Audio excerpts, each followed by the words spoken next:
আসসালামু আলাইকুম প্রিয় দর্শক, আশা করি সবাই ভালো আছেন। এই বাক্সটার মধ্যে একটা হুইল চেয়ার আছে। আমার 20-25 দিন আগে আমাদের বাজারে একজন মহিলায় বলছিল একটা হুইল চেয়ারের জন্য।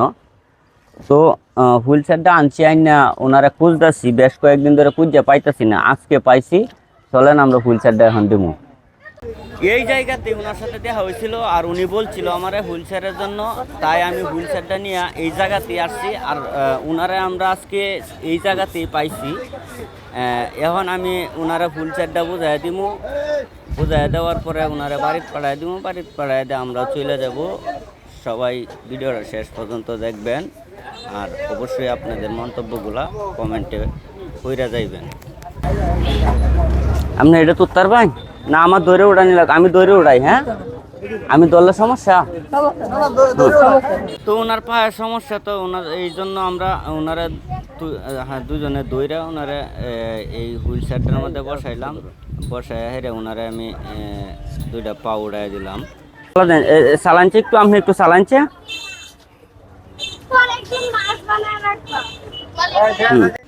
উনি যখন গাড়িটা চালাইতে চাইলো, আমি দেখলাম গাড়িটার চাকার মধ্যে কাগজগুলো রয়ে গেছে। আমি ওনারা দাঁড়াইতে বললে আমি কাগজগুলো পরিষ্কার করে দিলাম, যাতে চাকাগুলো একদম ফ্রিলিভাবে চলে।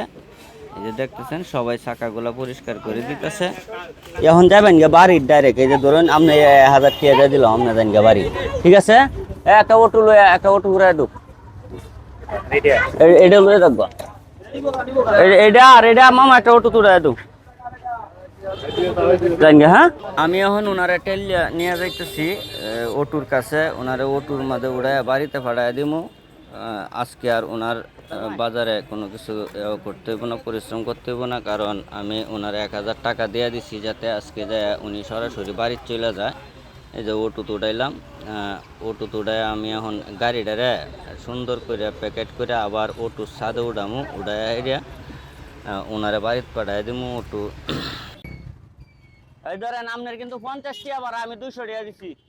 এলার একটা বাড়িতে নামায় সুন্দর করে বোঝায় দে তুই ভাই। হ্যাঁ জায়গাতে, হ্যাঁ জায়গা।